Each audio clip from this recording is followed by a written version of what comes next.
Brújula 593 con J. Lloret y Joana Ortiz. Muy buenos días, hoy tenemos invitados especiales también. ¿Cómo está la Jen Arizaga hoy? Bastante contenta, Jota, muchas gracias. Un gusto de poder compartir con usted y con toda la gente que ya nos sigue todos los jueves en Radio La Calle. El día de hoy tenemos a dos invitados increíbles con quienes vamos a abordar temas muy importantes de coyuntura, como José Ángel Tipantuña, quien ya está conectado y a quien pues vamos a dar paso para poder iniciar con este nuevo programa.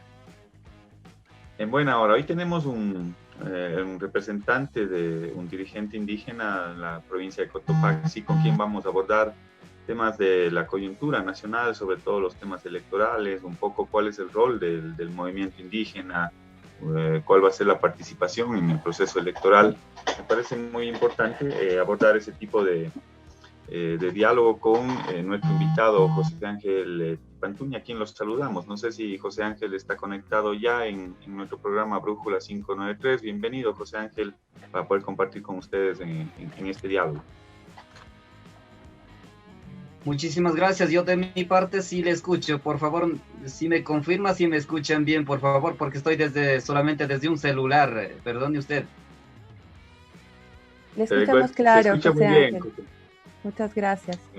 Muchísimas gracias. Gracias, José Ángel. Empezar este cordial saludo a ustedes por hacer este programa, por hacer este medio de comunicación alternativo, y felicitaciones por esa iniciativa a todos ustedes como jóvenes y personas que realmente están en la tendencia progresista de izquierda, así que felicitaciones. Y también enviar un fuerte abrazo a todos quienes escuchan desde la provincia de Cotopaxi, ese fuerte abrazo desde los fríos páramos hacia ustedes y hacia todos quienes escuchan, tanto los ecuatorianos dentro y fuera de la patria. Así que muchísimas gracias por la invitación. Adelante, le escucho. Gracias, José Ángel, escuchamos muy bien y precisamente sobre la coyuntura política queríamos abordar algunas inquietudes, algunas preguntas con respecto a lo que sucedió. Bueno, empecemos con lo que sucedió el día de ayer. Habíamos estado pendientes de cuál iba a ser un poco el desenlace que se iba a dar en torno a la inscripción de la candidatura de la Revolución Ciudadana. Hemos visto en horas de la madrugada que el Consejo Nacional Electoral ha dado un plazo de 24 horas para que se pueda inscribir, subsanando algunos errores de forma, digámoslo así, y reemplazando el candidato a vicepresidente se puede inscribir el binomio de la Revolución Ciudadana. ¿Qué opinión le merece, sobre todo, José Ángel, cómo se ha llevado adelante este proceso de precandidaturas, este proceso preelectoral, más aún cuando han puesto en vigilia al Ecuador entero con relación a lo que pudo haber sido un desenlace diferente por parte del Consejo Nacional Electoral? ¿Qué opinión le merece esta situación, José Ángel? Bueno, nosotros consideramos justo al cumplir 10 años del triunfo de la democracia en 2010, ahora, después de 10 años, ha triunfado una vez más la democracia en el Ecuador. Eso es lo que consideramos nosotros. Desde las organizaciones de pueblos, nacionalidades indígenas, campesinos y colectivos del Ecuador, estamos, diríamos, somos parte de este triunfo de la democracia luego de 10 años, repito, aquí en el Ecuador. Pero para eso no ha sido gratis. Nuestra participación ha sido igual junto a la UNES, junto a Centro Democrático, junto a la Revolución Ciudadana, junto a sectores progresistas. En ese marco, los sectores indígenas y campesinos hemos sido parte de esta lucha social y política de forma constante, en la que habíamos advertido con anticipación al Consejo Electoral. Sé que ellos estaban y están presionados, están contra la espada y la pared cuando le pactaron con el Moreno, con el Fondo Monetario Internacional, con los grupos de poder económico y político de este país, cuando la cierta cúpula dirigencial de Pachacuti pactó y le dejaron prácticamente como punta de lanza a la compañera Diana Atamaín. Y nosotros entendemos que ese pacto le tiene ahí chantajeado, amenazado, le tiene para que de alguna manera, como vea, con cualquier legalidad jurídica, le dejaran fuera al binomio presidencial, en este caso de Andrés Arauz y Carlos Rabascal, que representa a la fuerza organizativa progresista, donde se incluye indígenas, campesinos, montubios, es decir, esta fuerza política electoral más grande y más poderosa del Ecuador. A eso pretendieron dejar fuera, y por eso es que la presión popular ha sido fuerte, a la cual nosotros hemos participado en estas movilizaciones. El día martes estuvimos ahí con gente, a pesar de que no nos dejaron pasar a los buses, tuvieron que retener, el caso Cotopaxi fue retenido los buses en sector de Tambillo, y nuestros compañeros lograron y logramos pasar a esta actividad, a esta lucha social y política en la que hicimos presencia. Incluso este humilde dirigente fue entrevistado por uno de los medios de comunicación desde el lugar de los hechos, se transmitió en vivo.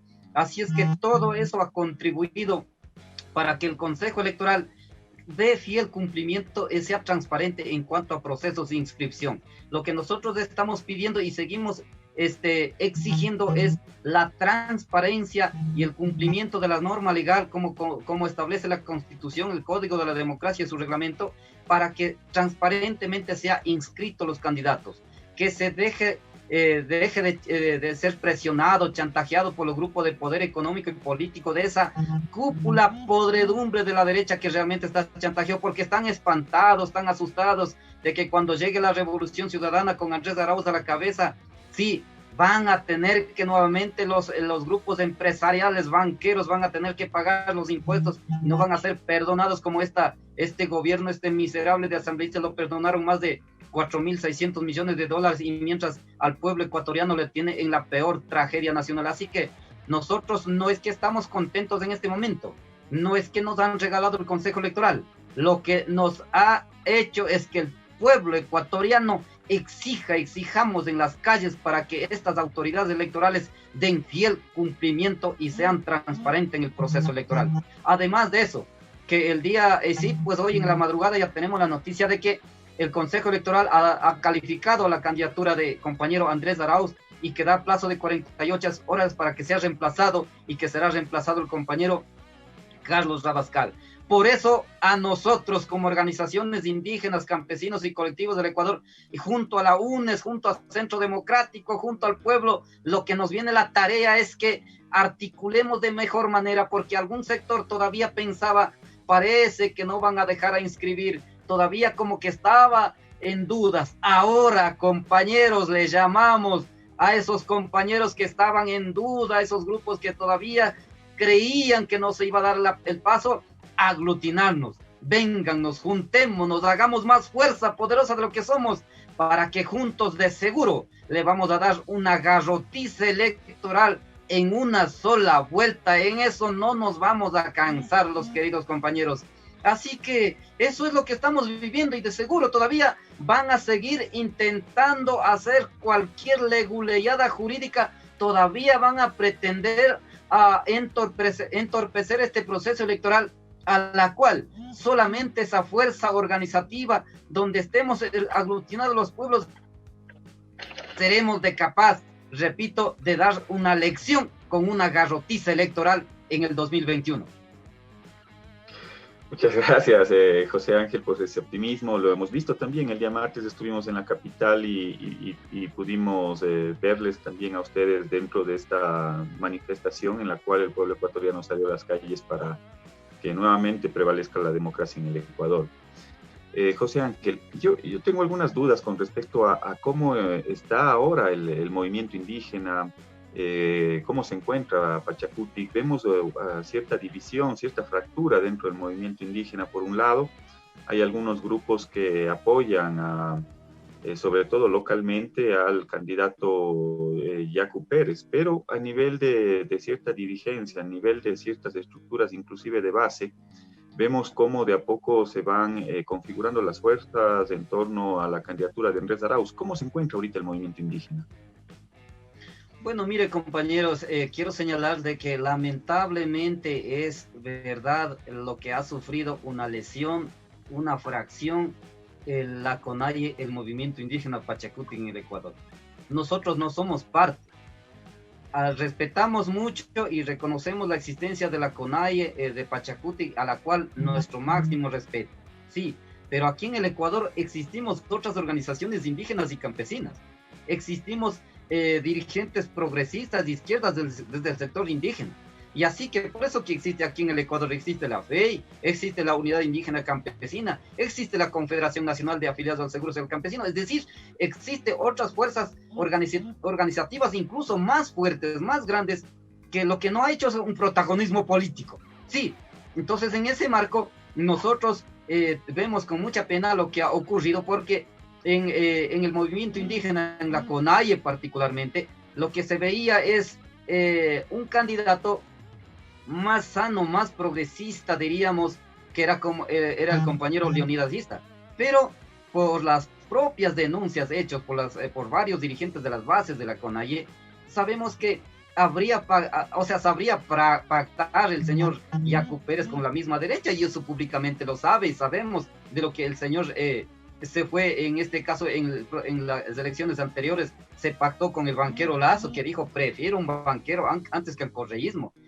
Aplaudió el golpe de Estado contra Evo Morales en Bolivia, imagínense, le dijo dictador suelo, le dijo una serie de cosas en contra de Evo Morales cuando la embajada norteamericana le dio el golpe de Estado en Bolivia a un destacado líder latinoamericano indígena. Entonces, aplaudir esas cosas no nos parece para nada que tenga un criterio progresista de izquierda, peor revolucionario. Y además aquí en el Ecuador, que para nuestra opinión, el 7 veces sí, esa consulta popular de 7 veces sí, fue diseñado por la embajada norteamericana para destruir por completo a un Estado como tal, a esas estructuras, y por eso que estamos en la tragedia nacional. Y este señor fue también quien fue parte del llamamiento de ese pacto del 7 veces, y entonces eso de hecho hace ver a nosotros con una preocupación de que, y por propias denuncias de los mismos compañeros, repito, tendría este señor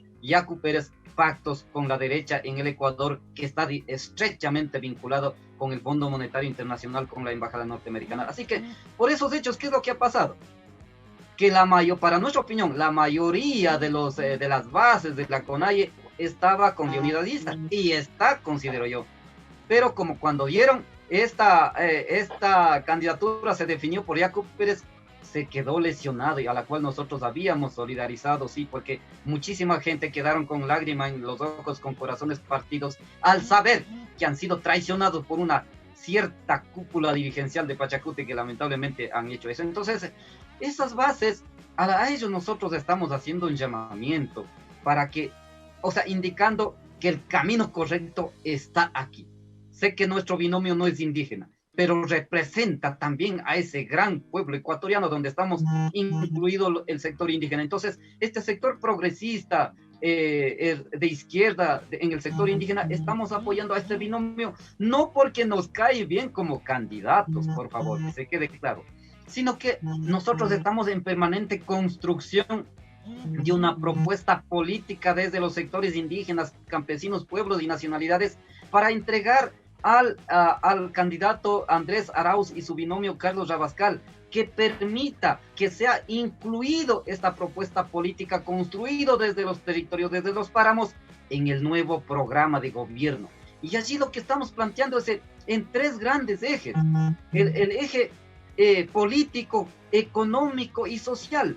En político, lo que estamos planteando, la política internacional, que se debe dar por terminado. Hay que romper las relaciones diplomáticas con quienes han hecho tanto daño en este país, en este caso con el Fondo Monetario Internacional. En este marco hay que mandarle sacando a la base militar norteamericana flotante que se encuentra en Galápagos, por favor, con la que nos agredieron en octubre del año anterior. Entonces tiene que ir de aquí la CIA, la DEA, todo tiene que ir saliendo, y desde allí, para que tengamos soberanía nacional. En política nacional lo que estamos planteando es la nueva asamblea constituyente, compañeros. Sí, eso es lo que estamos planteando con fuerza, para que desde allí recuperemos el Estado ecuatoriano, recuperemos al Ecuador de las garras del Fondo Monetario Internacional que tanto daño nos hace. Desde allí que la legislación en el Ecuador sea, primero, hay que derogar toda norma jurídica que ha hecho este gobierno y la mayoría de asambleístas. Sí, esas leyes de esa norma hay que derogarlos. En este caso, lo que violenta todo derecho de los trabajadores y los pueblos del Ecuador. Aquí ha violado el derecho de los trabajadores en las narices de la OIT. Eso es gravísimo. Entonces necesitamos una nueva asamblea, que la legislación en el Ecuador sea en favor de los trabajadores y los pueblos del Ecuador. Estamos planteando en área económica la renegociación con las grandes compañías transnacionales, en este caso como Claro, Movistar y entre otras compañías transnacionales, para que como hizo Rafael Correa, de 80 a 20, el 80% que quede en el Ecuador y el 20% que se la lleve. Allí tenemos suficientes recursos sin necesidad de hacer más préstamos internacionales al Fondo Monetario Internacional, ni a la banca mundial, ni a la China, ni a la Conchinchina. Aquí en el Ecuador hay suficientes recursos. Además, hay que repatriar más de 36 mil millones de dólares que se encuentran en paraísos fiscales para que venga acá y dinamice la economía. Eso es lo que estamos planteando. Entonces, una vez cuando tengas de economía, tienes para ir a área social, hacer más carreteras, más hospitales que ahora se necesitan, más universidades, más unidades de Milenio, y así generas empleo y fortaleces el sistema de seguridad social. Y también estamos planteando allí el tema de la ejecución de la revolución agraria en el Ecuador. Sí, señores, necesitamos la revolución agraria. Ahí necesitamos tierra para los campesinos, agua, crédito. Vea, en tema de crédito, aquí cuántos grupos han dicho, necesitamos financiamiento internacional. Nosotros decimos, ok, que venga la banca privada, así como en los Estados Unidos, le da crédito máximo hasta 2.5, hasta 3%. Sí, señores, entonces necesitamos, si es que quieren un financiamiento internacional, ok, que venga esa banca internacional para que dé crédito a los ecuatorianos, a los pequeños y medianos productores agrícolas y pecuarios, de 2.5 hasta 3%, como es en los Estados Unidos, señores. Entonces, ¿aquí cómo son? El crédito es 18, 19% en la banca. En las cooperativas, 25 hasta 29%. ¡Qué barbaridad! Aquí en el Ecuador realmente vivimos en un chulco legalizado. Por eso es que los banqueros en este gobierno han ganado 10 veces más de su ganancia, y los pueblos del Ecuador hemos sido quitado el pan de la mesa del hogar. Esa es la tragedia nacional que estamos viviendo. Así que necesitamos, en tema agrario, asistencia técnica, poner valor agregado al producto. Necesitamos la circulación de la producción en el mercado interno, cerrando fronteras, tanto Perú, Colombia, porque cuando viene la producción de afuera, y ahí es lo que jode el mercado interno aquí en el país, y le jode a los pequeños y medianos productores, le deja quebrado. Entonces, en ese marco, allí generas empleo también en el campo, evitas la migración, o sea, reduces el índice de migración, pero también fortaleces el sistema de seguridad social y el seguro social campesino. Así que esa es la propuesta que tenemos, que también garantiza la seguridad y soberanía alimentaria en el Ecuador, y un producto más sano, más natural, diríamos. Ahora, podríamos hablar muchas cosas, pero esa es nuestra principal bandera de propuesta política, a la cual incluso ya habíamos enviado un borrador en líneas generales, y estamos trabajando ya para ir definiendo. Nosotros de seguro vamos a hacer la entrega oficial al compañero Andrés y Carlos Rabascal, y también a la compañera Pirina Correa, quien encabeza la lista de los asambleístas. Sí, vamos a entregar a ella también en conjunto esta propuesta política para que sea incorporado en nuevo programa de gobierno, para lo cual necesitamos ganar el nuevo gobierno y también la mayoría de los asambleístas. Para eso estamos trabajando. Perfecto. José Ángel, es evidente que hay una ruptura al interior de las filas de Pachacuti, y entendemos que el movimiento indígena es mucho más que la CONAIE. Sin embargo, yo veo que a nivel de la cúpula del movimiento indígena se le ha apoyado a Yacu Pérez. Mientras tanto, las diferentes estructuras de base podrían estar buscando otro camino. Yo quiero entender un poco cuál es la dinámica del movimiento indígena. ¿Por qué la cúpula decidió apoyar a Pérez y no a las otras opciones que tenía, el propio Jaime Vargas, el propio Leonidas Issa? ¿Qué pasó a nivel de la dirigencia indígena? ¿Cómo se encuentra en este momento? Bueno, como repito, yo me estoy dando mi opinión no como integrante del movimiento indígena la CONAIE ni Pachacuti. Repito, tenemos nuestro máximo respeto, pero también existimos otras organizaciones sociales indígenas en el Ecuador. Entonces, desde ahí, repito, que para nuestro parecer, para nuestra opinión, es que existió y existe dirigentes más sanos, más progresistas y más de izquierda, en este caso que se reflejó el compañero Leonidas Issa. Pero otros que tienen más tendencia, más de derecha, está ahí bien claro a la cabeza el señor Yacu Pérez. Así se lo ve, esa es la lectura. Entonces, por lo tanto, las bases ha quedado fraccionado cuando el compañero Leonidas no se oficializó como candidato presidencial, que para nuestra opinión, él era el que tenía apoyo más mayor, o sea, apoyo más grande, diríamos, al interior de la CONAIE. Entonces, esos hechos hacen que un porcentaje de las bases de la CONAIE se vayan por otro lado. Y además, están plenamente identificados por el resultado del gobierno de Rafael Correa, en la que ha atendido durante 10 años, ha hecho inmensidad de obras, ha habido atención a las comunidades indígenas. Entonces las comunidades son muy agradecidas. Entonces, en ese marco, muchísimos pronunciamientos hay a través de redes sociales. Muchos indígenas de las bases de las comunidades expresan apoyando a Rafael Correa. Además, la sentencia contra Rafael Correa, que es una sentencia burda, absurda, que ha atropellado toda norma jurídica en el Ecuador. Esa sentencia contra Rafael Correa también ha permitido que crezca la solidaridad con Rafael desde las comunidades indígenas, y en ese marco ha subido popularidad Rafael Correa. Entonces sabemos que la candidatura de Andrés Arauz y de Carlos Rabascal es de la tendencia, es del equipo de Rafael Correa. Por eso es que hay mayor apoyo que para nosotros. Esperamos confirmar en el proceso electoral, en las elecciones, digamos. En el sector indígena, de cada 10, 6 está con el correísmo, 6 está con el progresismo. Por eso es que nosotros decimos, realmente va a haber una garrotiza electoral. Vea aquí, ¿qué será? Hace 3 semanas vino el señor Yacu Pérez acá a la provincia, creo que es hace 3 semanas por ahí, no estoy seguro, vino acá a Cotopaxi. El movimiento indígena no lo recibió, no hizo el recibimiento, solamente recibió otro sector, en este caso la Unidad Popular. Ellos recibieron. El movimiento indígena aquí en Cotopaxi no lo recibió al señor Yacu Pérez, en eso que quede bien claro. Eso es una clara muestra que hay una ruptura y que hay una fracción, y esa fracción, estamos seguros que la mayor parte de esa fracción va a venir con la Revolución Ciudadana. Además, permítame, vean, aquí en Cotopaxi, ya van por 25 años de administración indígena de Pachacútec aquí en la provincia de Cotopaxi, y no han sido capaces de resolver grandes problemas en las comunidades indígenas, entre ellos. La semana anterior el prefecto Guamán se ha ido a mi comunidad cuando yo estaba en otras actividades. Entonces allí la gente, cuando reclama que no ha cumplido con las obras, se ha ido abandonado como a perros, se ha ido saliendo de la reunión.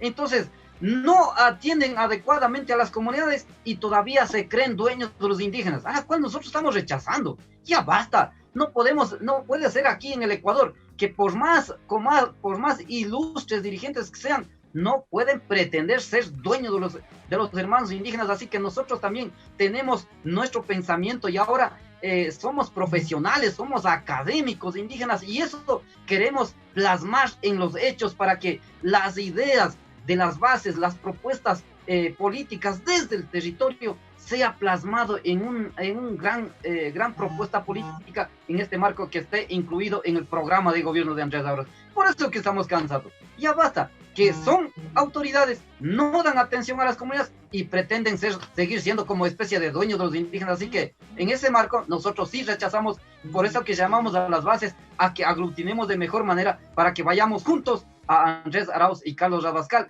a una garrotiza electoral 2021. Gracias, José Ángel. Una inquietud quizás final. La candidatura del señor Pérez, si bien es cierto, él ha logrado en el ámbito local tener una prefectura con algo más del 25% de los votos en el año 2019. Su lucha ha estado ligada en torno a temas del agua, a temas del medio ambiente. Sin embargo, hay una serie de cuestionamientos acá en la provincia de la Azuay, porque el señor Pérez en su momento también fue abogado una asociación de lavadoras que contaminaban precisamente el río Cuenca. Y también ha estado vinculado, inclusive hace algunos años atrás ha sido abogado, en el cual se pudo evidenciar que gestionaba algunas concesiones mineras. Es decir, existe cierta contradicción en torno a la lucha del señor Pérez y su accionar como persona, como abogado, como profesional. Entonces ahí ya nos genera una duda de qué nivel de representatividad tiene en realidad con respecto a las tesis que defiende. Y si es que ustedes no están en esa candidatura del señor Pérez, entonces al final, ¿a quién representa? Si es que está de alguna u otra forma fracturada también la dirigencia indígena, esa candidatura del señor Yacu Pérez, entonces, ¿a quiénes está representando? ¿O acaso quizás también está de por medio una serie de intereses? Nosotros hemos visto en la Asamblea Nacional como algunos asambleístas que dicen ser de Pachacutic, al final terminan sometiéndose y siendo parte de este propio gobierno, votando las leyes Trole 3 y otras leyes adicionales, como la ley humanitaria que perjudica a la clase trabajadora. ¿Será que es parte de esa misma tendencia el señor Yacu Pérez con su candidatura? Es decir, representando esos intereses de la banca y algunos otros sectores corporativos. Bueno, usted ya lo ha dicho, que hay una serie de contradicción en lo que dice, en lo que hace el señor Yacu Pérez. Bueno, hay algunas cosas, incluso algunos por ahí han dicho que no sería indígena. Eso no es el problema. El problema es que nosotros respetamos en las luchas. En eso no podemos desconocer en cuanto el señor Yacu Pérez. Por eso es que ha cambiado de nombre, como supuestamente es defensor del agua. Y por eso que ha cambiado de nombre Yacu, que es agua. Sí, Yacu es en quichua, es agua. Entonces ahora es Yacu Pérez porque él aparentemente era el defensor del agua, de la Pachamama, de la madre naturaleza, contra la minería. O sea, me sorprende lo que usted dice, que él mismo habría sido abogado de las concesiones mineras. O sea, es una contradicción bárbara. Pero el hecho es que, vea, aquí lo más grande es que seamos coherentes con lo que se dice y con lo que hace, con lo que se hace. Si realmente somos luchadores contra la minería, contra la privatización del agua, si realmente somos luchadores, entonces tenemos que tener claramente identificado quiénes son los acaparadores del agua, quiénes son los principales accionistas o de las compañías mineras. Entonces es la ultraderecha, es la banca, es la gran empresa, es las empresas transnacionales, es la ultraderecha en este país.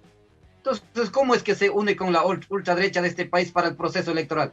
Esa es una contradicción bárbara a la cual nosotros no lo creemos. O sea, ¿cómo nos puede convencer de él representar a Pachacutic, que realmente ese término Pachacutic es una cosa poderosa para los sectores, para los pueblos y nacionalidades indígenas, la cual se han perdido completamente, se han perdido el horizonte político. Y este señor consideramos que representa a la cúpula dirigencial indígena más de derecha. Eso consideramos nosotros, lamentablemente, la conformación de la CONAIE, la conformación de Pachacutic como tal.